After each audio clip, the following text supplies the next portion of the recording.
Nancy always gives good stress because the stakes are always great. Like, though, it's funny that I love that we get a season that the season opener that feels like a season opener, because the other seasons we've watched because of the global issues, the season opener felt a little differently, like a continuation. This one very much felt like a season premiere. We're happy, we're lucky, we got a nice soundtrack.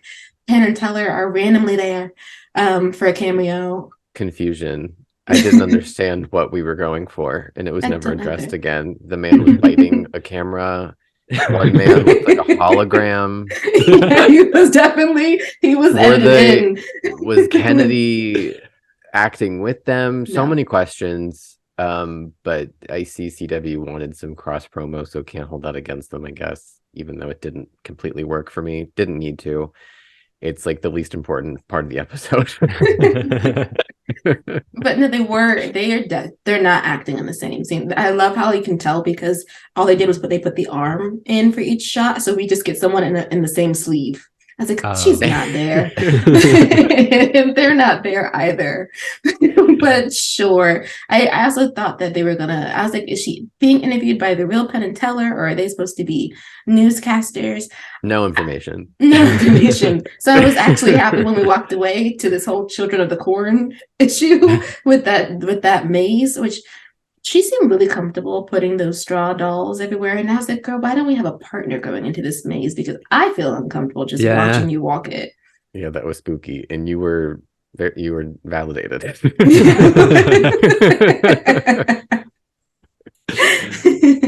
But I have to say, even with the like dull hue that Nancy loves going for, there was definitely something lighter about this season premiere. Yeah, they were like shining in some of the outdoor scenes, which I loved. That lighting was really, really nice. It was lovely, and it was nice to see just like a more lighthearted approach. And I say that like 5 minutes into this episode, we found out that someone had their heart frozen out of their chest. So we'll use light tentatively, but I mean, like it was a completely different vibe for Nancy, which was nice. And I like when season premieres try something different and set up like, okay, that's the reason the last story ended here. This is the reason this story ends here. And there was definitely between the dynamics between everyone, between the fact that Nancy was still figuring out herself, but I feel like this was the final chapter of that story, and because by the end of the episode she did. But it was more of a fun journey getting there rather than all the trauma she'd been through in the episodes before. I do have to say that I had to remind myself that although the time jump was a week from where we left off on season 2, and it had been a week for us since we last watched, the viewers that watched this as it aired didn't have a week. I didn't look up the exact time frame. I'm assuming months. So that time period feels longer for the viewer watching in real time, but for us to see some of these, like, in season premieres, you have to have a level of like exposition to like catch people up because they forget. It's been months. So for me, Nancy Drew fans, do not come for me. You know, I ride hard for the show. Some of the exposition was clunky for me, and that's fine. Like, that's a season premiere. Sometimes they're not always home runs, and it's okay. But just like it's not the whole episode. It's just some of the exposition was a little clunky. And that's probably from my perspective of being like, I know how I just watched the last episode. But I had to keep reminding myself like, oh, okay, this is what season premieres do sometimes. But yeah, sometimes like the explanation of George being frustrated with Nick. That was the one, yeah. I was like, it was a lot of the script is working a little bit too hard to like fill in those gaps, and it was just a week. I don't know, I don't want to be nitpicky because I do love the show, and it's like nothing against it. Like, no one come for me, please. Like, I'm still on your side. I get it. Maybe if it hadn't have been that she'd already given him the week to take the choice to make his decision, and rather he just hadn't answered her and he'd asked for a week, so that to make her mad about it. But it was a little, I mean, it's on brand for George to be like ticked about something. Like, we're starting the season and she's mad. Like, on brand. But I do see what you mean, or like the Temperance explanations of things. Yeah, that was the other one. And even like Nancy, like she was explaining like the college thing, and people kept bringing up Columbia and like some of those. I mean, the show's not always like this. Like, I think when you open a new season, there's a level of like, oh, we need to remind people of like where we are, where the characters are. And sometimes it works better and sometimes it doesn't. And like, I don't hold that against a show. But yeah, there's some lines of dialogue that just didn't work for me, and that's fine.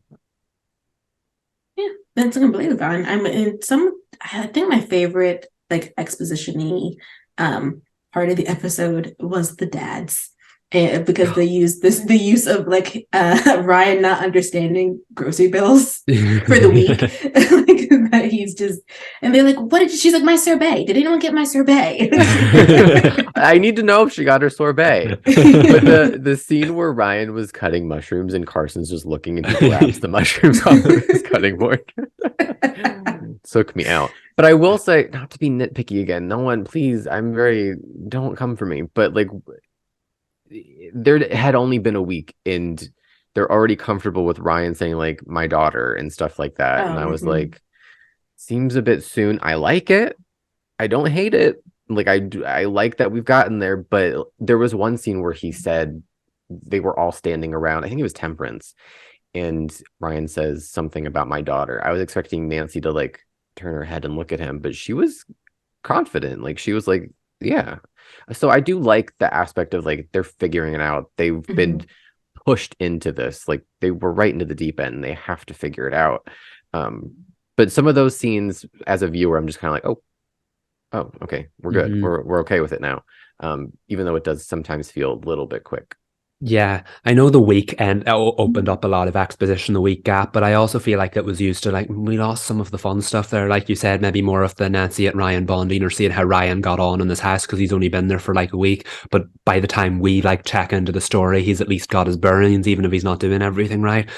I also feel that the fact that the Nancy Hudson reveal, I believe, is now out there and everyone knows that. And I feel like that would have, the town is such a character. I would have liked to have seen a bit more of a response to that. I know it's not particularly important to the story, but because Nancy Drew, and we saw that in this episode, is such like a hero to the town, the fact that I'm glad this hasn't changed their view of her, but I still think maybe we could have had a wee bit more of a conversation about that or just seen some people's reactions to that, because the story invested so much time into building up this reveal. And then I know the reveal is not the important part of it, but it would have been nice to at least gauge some people's reaction to that, see if the town saw her any differently. It's wonderful that they don't, but even if there was just an episode with them maybe juggling that or whatever, if you know what I mean.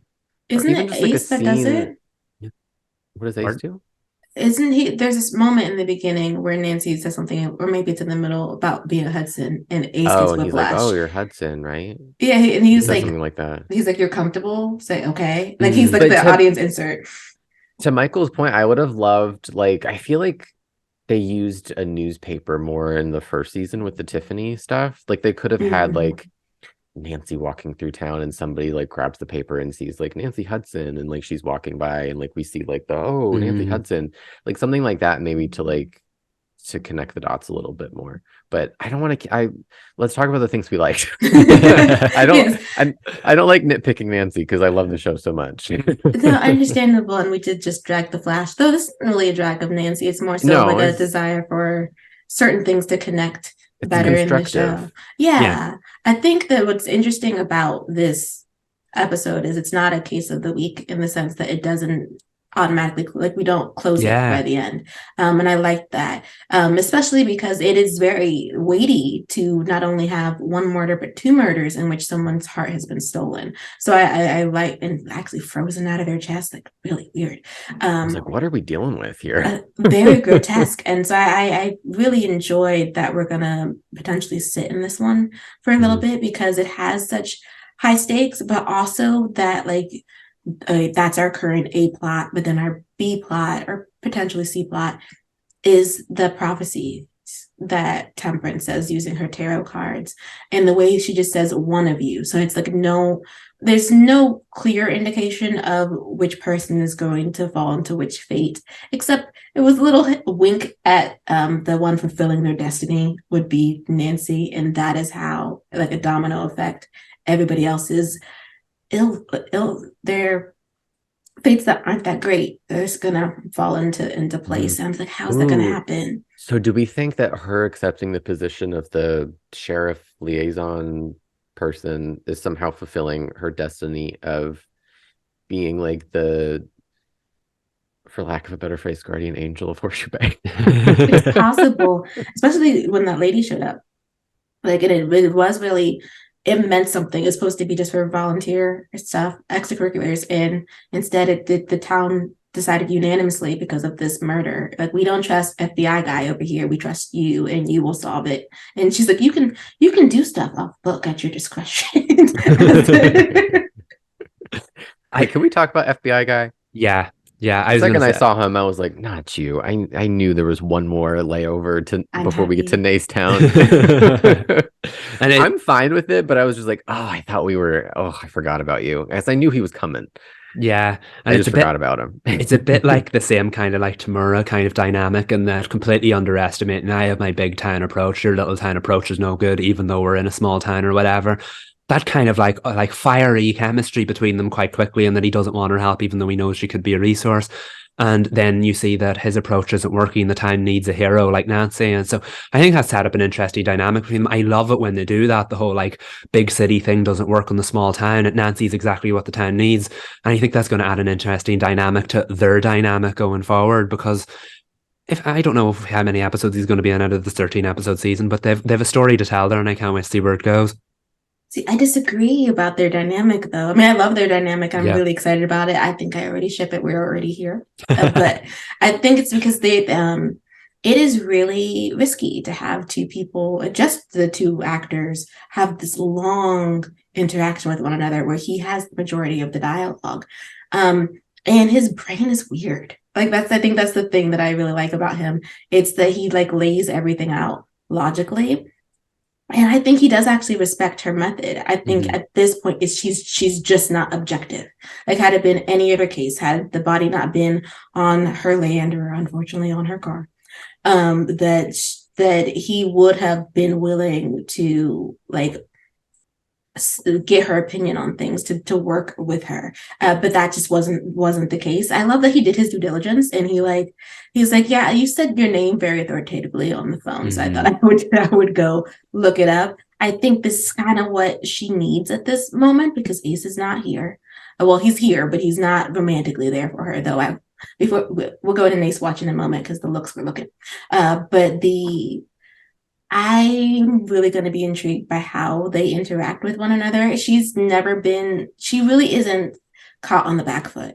And she was this time in their interaction, because she assumed that, like Tamura, he wouldn't see her value. And instead he's like, no, you're quite valuable. I just don't need you right now. But like, because you don't have objectivity. But yeah, I one scene and I'm already there. Also, he was looking at her weird at the warehouse. He was like, he wanted to know what she was going to do, what she was going to say. Yeah, I think he was a little bit taken aback by the fact that the town was like, well, wait, what does Nancy think? And that's, the town obviously really appreciates her, that she's such a hero to them. And like, yeah, exactly. You never really saw, we heard about it, you never really saw that until now. So I don't know whether that was a moment for him, because like you said, he was aware of the fact that she could be useful to the case, but he opted against it, whereas the town didn't care about that. They still wanted Nancy to solve it, and I think that's going to be a big part of Nancy's character journey throughout the season, because she is the hero of Horseshoe Bay. We've heard her called that before, but I think we're really going to get to see it in motion, and like the town championing her along the way this season. So it'll be interesting to see how his kind of approach differs with hers, and if he starts to realize that maybe her lack of objectivity is what could help her ultimately solve the crime, because it's spilled into another episode here. Is this a season-long story we're looking at?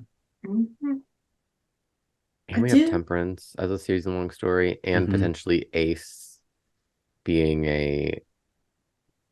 What does he do? He's like delivering fake chocolates. Yeah. He's getting caught up in Amanda's dad's, I don't remember his name, scheme, and he's not even aware of it. And Bess tried to tell him that this is how you deal with a mark. He's like, I'll be careful. I was like, Ace, but you're trusting though. Yeah, you just said that, and it's like, no, you just said it. No, that means you're not going to do it. Because that's the DA that comes to Carson with the chocolate, right? Oh yeah, I was shook. Oh, he wanted to date her, and she was like, I'm here in professional business, sir. She does, I think, like him though, but she's like, not you trying to catch me out. I'm actually, like you said, official business. I think we're gonna circle back to it though. I love how excited Ryan was about the women who've been dropping off baked goods for Carson, because he's like, ooh, you the hot tamale in town. I love Ryan, and I think this is the perfect example of a successful like redemption arc. Yeah. Slow and steady wins the race. Like I know I was iffy about him from the beginning, still iffy about him maybe last season, but like they like reveal the layers of like he's again just like a victim of his circumstances. That's all he knew, and now he's learning the Drew way instead of the Hudson way. I love him. He's so cute. He is.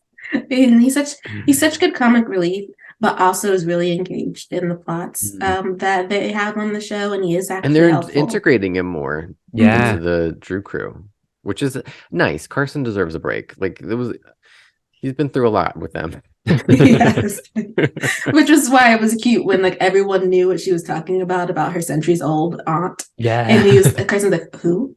Your centuries old what? Like it's just this is one of the great things about Nancy though is like we had a beginning of lightness, then it got dark, but not so dark that we weren't able to have moments of levity or moments of joy, because the Fanson engagement moment was also pretty cute. It was. I don't know how they got there. Like when is it one of the sisters that pushes the button and then this raft thing goes up with a bunch of like I don't even know what to call it, but I liked it. Yeah, it was believable to me because Nick's a handy guy. He can do stuff.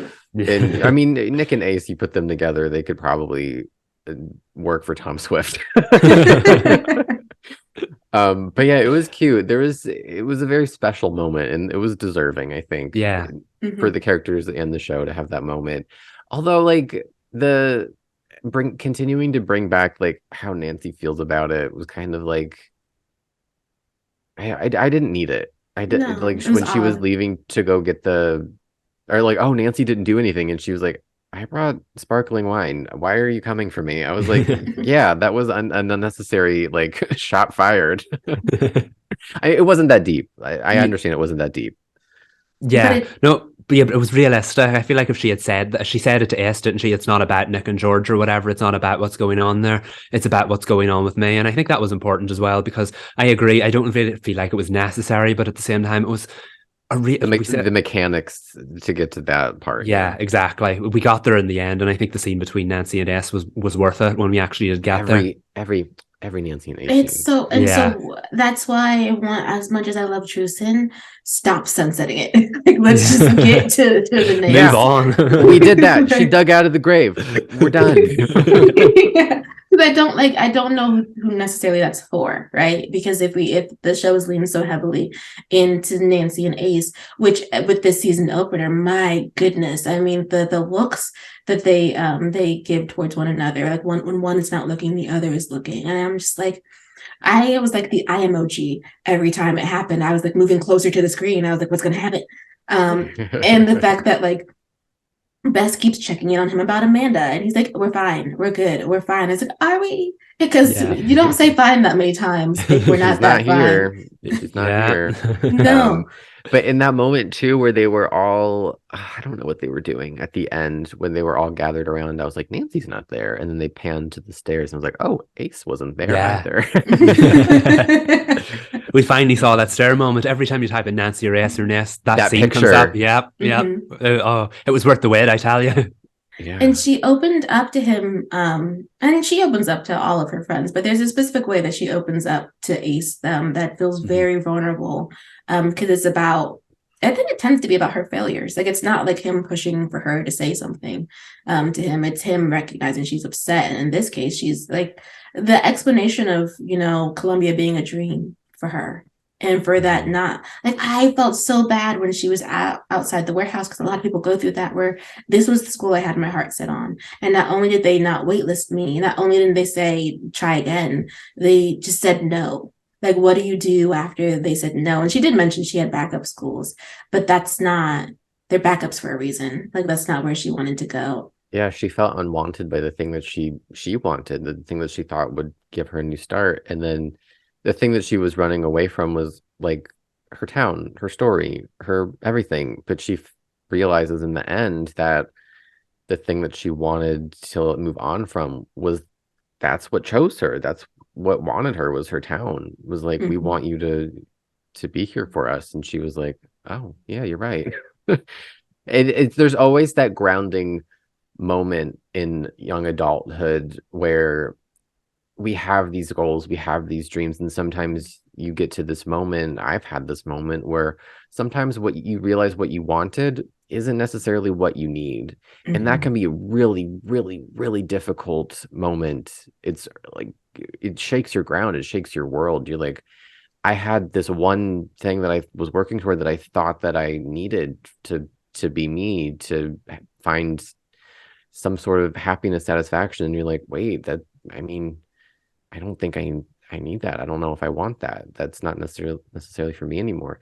And I like that this can be like a really good subtle depiction of priority shift, of like, it can be simpler than what I thought I wanted. And the journey's not over. Like, she can revisit that at some point too. And it's very empowering to be able to accept. And she had to do it towards the end of the episode, but like once you have that moment and you accept it, and then you grab hold, you claim what you do need, it can be very powerful. And I think that like for Nancy to feel like all the pieces came together. Like I don't have to fight or struggle anymore. I know the truth about my family. Like I know what happened to my biological mother. Like I have a good relationship with my dads. I've come to terms with my feelings for Ace, even though we had to put those on the back burner. Like I know that I don't need to leave town in order to be somebody. Like, because that was a question she had for Ryan. Would you be proud of me if I was just writing a newspaper out of college? If I was like going to class or something, like going to class or something.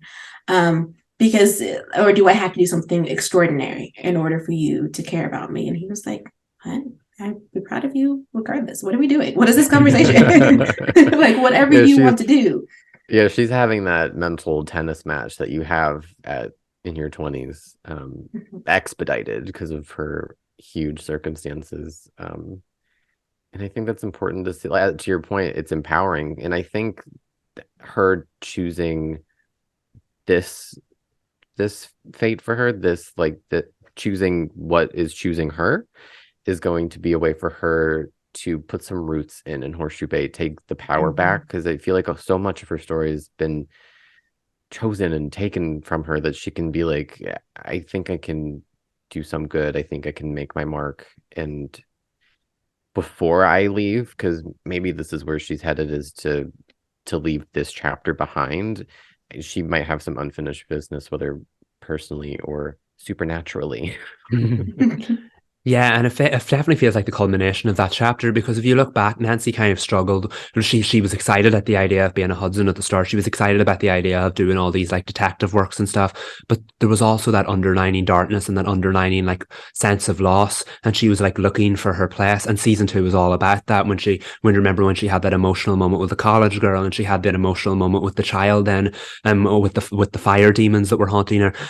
It just overall, you can see that Nancy has very much been looking to find her place. And I think the beautiful thing about season 3 was that the premiere was that she finally realized that Horseshoe Bay and her friends, the Drew crew, Carson and Ryan, all of it is home, and that's where she needed to be. That's where she wants to be. She just didn't realize until that moment. She had the rug pulled out from under her, and then looked around and saw that actually this was the decision she wanted to make all along. And if you look back at her story about how she felt lost at certain times, or how she hit that like really dark spiral after she did morally questionable things, it's not just about reputation, but her reputation as Nancy Drew, the hero of Horseshoe Bay, the town that she loved. All of that meant so much to her, and now I think she finally realized that that's where she wants to be with her life. And I think that's a beautiful ending to at least the first chapter of Nancy's story. So I'm looking forward to seeing where it goes from here, and what she evolves into now that she knows she's where she needs to be. Yes. Just a gorgeous, gorgeous show, which, I mean, I'm happy that we're on the road to being caught up in time for season 4, so that we know like where she grows and where they intend to take her, and where they intend to take the Drew crew, and her dads, and the Nace watch will be staying. When you were talking, Reed, I had an epiphany, and I don't know if this is what they're going to do, but it's interesting that in the episode in which Nancy realizes that her place is in Horseshoe Bay, Ace has already come back from his trip with Amanda, which is supposed to be longer, I assume, than what had happened. So I was like, are you going to find out that your place is Horseshoe Bay? as well, because they had, and it was a season one, or is it, I think it's in season one. They're both the heroes of Hershey Bay. It's put in the newspaper as a good way about to move forward in what that means for both of them. I mean, not to get tin hatty, but I really do like that he's back in town at the same time that she decides she needs to stay as well. Yeah, they've always been a bit of a dynamic duo, so I hope this season explores that more, not obviously within the capers and the stuff they get up to together, but yeah, I can't wait. I think Nancy finally sees him now. She was so used to him being there. He was like her support. And now I don't know where it's going to go. I mean, we have a vague idea of where it's going to go, but I mean, I can't wait to see how it's explored.